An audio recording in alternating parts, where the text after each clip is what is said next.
Kanwar root पर name plate लगाने के आदेश के मामले में यूपी सरकार ने सुप्रीम कोर्ट में अपना जवाब दाखिल कर दिया है। यूपी सरकार ने अपने इस जवाब में कहा है कि राज्य द्वारा जारी निर्देश दुकानों और भोजनालयों के नामों से होने वाले भ्रम के बारे में कांवड़ियों की ओर से मिली शिकायतों के बाद यह जारी किया गया था। कांवड़ यात्रा के दौरान कई बार तनाव की स्थिति पैदा हो गई थी, इसलिए आगे कोई भ्रम ना हो और किसी तरह का विवाद ना हो, इसे लेकर ही नेम प्लेट लगाने का आदेश दिया गया था।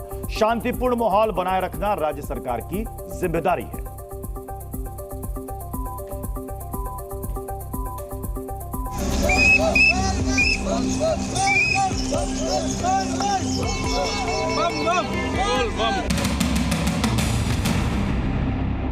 यूपी में कांवड़ यात्रा रूट पर मौजूद ढाबों दुकानों के नेम प्लेट विवाद पर योगी सरकार ने सुप्रीम कोर्ट में जवाब दाखिल कर दिया है। अपने जवाब में योगी सरकार ने अपने फैसले का बचाव किया है और नेम प्लेट विवाद में दायर याचिकाओं का विरोध किया है। उत्तर प्रदेश सरकार ने सुप्रीम कोर्ट में साफ कह दिया है कि लोगों की धार्मिक भावनाओं की रक्षा करने को वो प्रतिबद्ध हैं। कोर्ट में सरकार ने कहा कि कांवड़ियों की धार्मिक भावना का ख्याल रखते हुए यह फैसला लिया गया। कांवड़ियों के साथ कुछ गलत ना हो, इसलिए यह फैसला लिया गया। दरअसल कांवड़ यात्रा रूट पर पड़ने वाले खाने पीने की दुकानों के मालिक को अपने नाम साफ साफ लिखने का आदेश दिया गया था, जिस पर खूब सियासत हुई थी और फिर ये मामला सुप्रीम कोर्ट के दरवाजे पर पहुंचा, जहां सुप्रीम कोर्ट ने सुनवाई करते हुए रोक लगा दी और यूपी, उत्तराखंड और मध्य प्रदेश सरकार को जवाब दाखिल करने का नोटिस जारी कर दिया, जिस पर आज यूपी सरकार ने अपना जवाब दाखिल कर दिया है।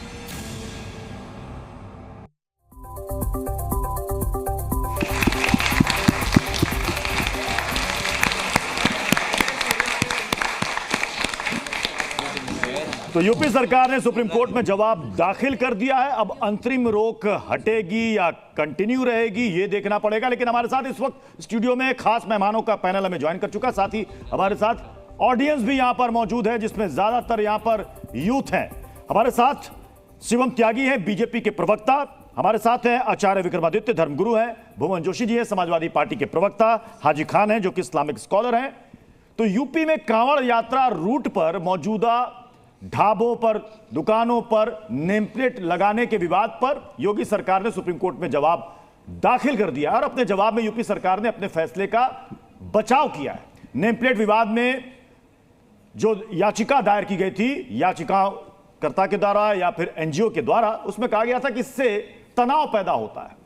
अब नेम प्लेट वाले आदेश पर सुप्रीम कोर्ट की रोक लगी हुई है। सुप्रीम कोर्ट ने यूपी, एमपी, उत्तराखंड को यह नोटिस जारी किया था। तीनों सरकारों से कहा था कि आज यानी कि शुक्रवार को अपना जवाब दाखिल कीजिए। यूपी सरकार ने जवाब दाखिल कर दिया है। तो आज की बहस क्यों है, यह भी इस वक्त आप स्क्रीन पर देख रहे हैं। मैं हाजी खान आपके पास आ रहा हूं। यूपी सरकार ने स्पष्ट कर दिया है कि भ्रम की स्थिति पैदा ना हो, तनाव ना हो, लॉ एंड ऑर्डर की सिचुएशन ना बिगड़े, इसलिए हमने ये निर्देश जारी किया था। ये राज्य सरकार का दायित्व है। देखिए पृथ्वी जी, सरकारों की जिम्मेदारी होती है कि कोई भी यात्रा निकले, कोई भी ईद, बकरीद, दिवाली मने, एडमिनिस्ट्रेशन की जिम्मेदारी होती है कि उसको व्यवस्था अच्छी करें। लेकिन उत्तर प्रदेश की सरकार जो कह रही है कि हम ये भ्रम पैदा करने की बात की है इन्होंने। इससे पहले भी 77 साल से हिंदुस्तान में यात्राएं निकलती रहीं, कांवड़ यात्रा भी निकली और यात्रा भी निकली। हमारा देश एक ऐसा खूबसूरत मुल्क है, यहाँ 8 मज़ाहिब के लोग बड़े प्यार और प्रेम से रहते हैं और हर 3 किलोमीटर पर भारत में भाषा बदल जाती है, लैंग्वेज बदल जाती है, लेकिन उसके बाद भी इस देश को खूबसूरत इसलिए कहा जाता है कि सारे जहाँ से अच्छा हिंदुस्तान हमारा, हम बुलबुलें हैं इसकी ये गुलसिता हमारा, मज़हब नहीं सिखाता आपस में बैर रखना, हिंदी है हम वतन है हिंदुस्तान हमारा। हमें आपस में बैर नहीं रखना। कांवड़ियों की अच्छी व्यवस्था करने के लिए सरकार की भी जिम्मेदारी है और वहाँ जो मुसलमान हिंदू इस रास्ते में सबकी भी जिम्मेदारी है कि कांवड़ के साथ बड़ी बात ये करें कि नाम छुपाने से दिक्कत क्या है, मुझे बताइए। नाम छुपाना, यहां मेरे सामने बहुत सारे बच्चे बैठे हैं, पृथ्वी जी बीच में डिबेट ले रहा हूं आपसे। ये बच्चे बैठे हैं, स्कूल में पढ़ते हैं, क्लास में पढ़ते हैं, एक आईडी पढ़ाई जाती है, हर बच्चे को आईडी पढ़ाई जाती है। अगर आप कहोगे आईडी नहीं पहनूंगा या नहीं पहनूंगी तो अव्यवस्था होगी स्कूल के अंदर, डिसिप्लिन नहीं फॉलो होगा। इतने सारे बच्चे, एक स्कूल में 1000 बच्चे हैं, हर टीचर के लिए मुश्किल है उसके लिए नाम रखना। कौन बच्चा कहां शैतानी कर रहा है, कौन बच्चा अच्छे काम कर रहा है, उसको पहचानने के लिए आप बताइए। क्या आईडी पहननी चाहिए कि नहीं पहननी चाहिए? पहननी चाहिए ना? देखिए, पहननी चाहिए। तो मुझे बताइए, अगर सरकार ने विक्रम जी, तो क्यों ये स्कूल में व्यवस्था की हुई? अरे आज सुनिए हाजी खान साहब, आप बच्चे बैठे हैं, बच्चों को मत काटिए। आज स्कूल में व्यवस्था किस लिए की गई कि आज सब एक डिसिप्लिन फॉलो हो। यहाँ पर जितने भी मतलब ऑडियंस में यहाँ पर लोग हैं, ज्यादातर इसमें यूथ है, युवा पीढ़ी है, वो भी देख रहा है इस मामले को और समझ भी रहा है। जरा ये बताइए कि जितने भी पैनलिस्ट में हमारे गेस्ट जो बात अपने तर्क रख रहे हैं, उन तर्कों से आप कितना सहमत है, इस पर भी आप रिएक्ट कीजिएगा। तो मेरा ये प्रश्न यही है कि अगर आईडी पहनने में दिक्कत क्या है? आपको पहननी चाहिए नहीं पहननी चाहिए? पहननी चाहिए ना। आज कोई फंक्शन होता है, किसी जगह जाते हो, हर जगह विजिटर हो या एम्प्लॉई हो वहां के, या पढ़ रहे हो, स्टूडेंट हो, तो उसके लिए एक आईडी क्रिएट की जानी चाहिए। क्यों छुपाना चाहते हो? आपको अपना नाम पे गर्व होना चाहिए या छुपाने पर गर्व होना चाहिए? बताइए बच्चों लोग, किनके पास माइक है? देखिए, हिंदुस्तान में किसी ने कोई 2006 में कानून पैदा हुआ है, हर दुकानदार को, हर व्यवसाय करने वाले, आपके नाम आपकी पहचान है ना, आपका नाम पहचान है, नाम छुपाने में दिक्कत नहीं है। मैं तो कहूंगा सरकार से, हमारे जो कावड़िए जा रहे हैं, आज बहुत सारे कावड़ियों के नाम पर मुझे एक रिपोर्ट आई कि वहां पर कुछ दंगा हुआ, तो मैं कहूंगा उनके भी आईडी बनने चाहिए, उनको भी साथ में आईडी लेके चलनी चाहिए। सरकार ने आईडी बनाई गई, एक मिनट का जवाब। मैं कह रहा हूं कि 2006 में सरकार ने कानून बनाया था कि जो भी व्यवसाय करेगा, जो भी दुकान लगाएगा, उसको एडमिनिस्ट्रेशन के अंदर सारी इंफॉर्मेशन देने दी होगी। सारी इंफॉर्मेशन सरकार के पास है, वहां लगाने से क्या आप करना चाहते हैं? वहां भिन्नता पैदा करना चाहते हैं, आपके पास कुछ नहीं, आप हिंदू मुसलमान करके भिन्नता पैदा करना चाहते हैं। हमारे हिंदू बड़े भाई हैं और हम उनके छोटे भाई हैं, और ये भाइयों के बीच में आप दरार डालना चाहते हैं। जाओगे बिना पासपोर्ट के, अगर वहां पकड़े गए ना तो पता भी नहीं चलेगा कौन हो, कहां हो, और उठा के अंदर डाल देंगे बिना मंदिरों में लगा देना कि गलत आएगा, मंदिरों में लगा देना, में लगा देना, ये मुसलमान आ गया है, मंदिरों में कह देना, ये फला आ गया है कि यहाँ पर आप खाना भी खाएंगे, कोई करके नहीं, कोई करके। हाजी खान जी, हाजी खान जी, हाजी खान जी,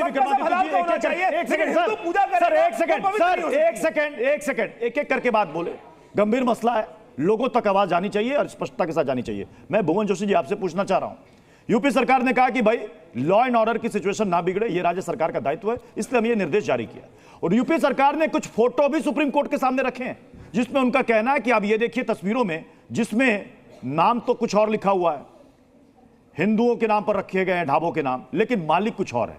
और यह भी है कि यह आदेश ऐसा नहीं है कि बिल्कुल नया आदेश है। 2006 में, 2011 में जो खाद्य सुरक्षा एवं मानक अधिनियम है, उसमें भी यही कहा गया है कि दुकानदार, मालिक, रेस्टोरेंट या फिर ढाबे का मालिक अपना नाम, लाइसेंस नंबर उसको लिखना होगा। तो इसमें नयापन क्या है भुवन जोशी जी?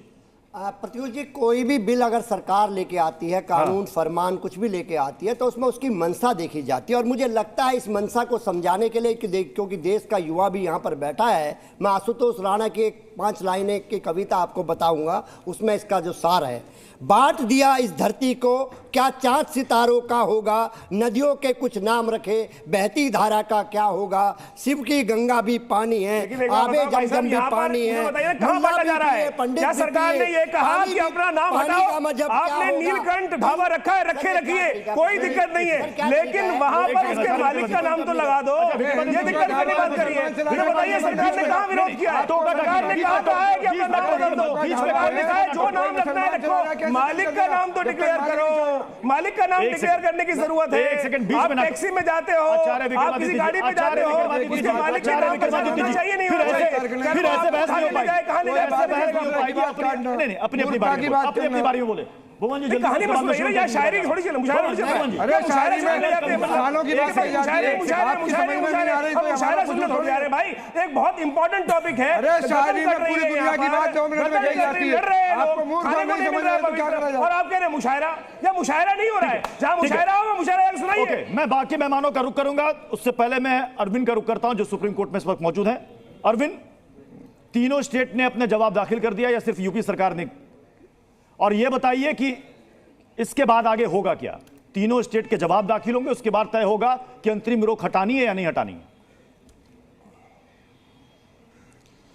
है। देखिए, इस मामले को लेकर आज कोर्ट में विस्तार से जीरे होगी। पिछली बार जब सुनवाई हुई थी तो राज्य सरकारों की तरफ से कोई वकील मौजूद नहीं था और इसी वजह से कोर्ट ने नोटिस जारी किया है।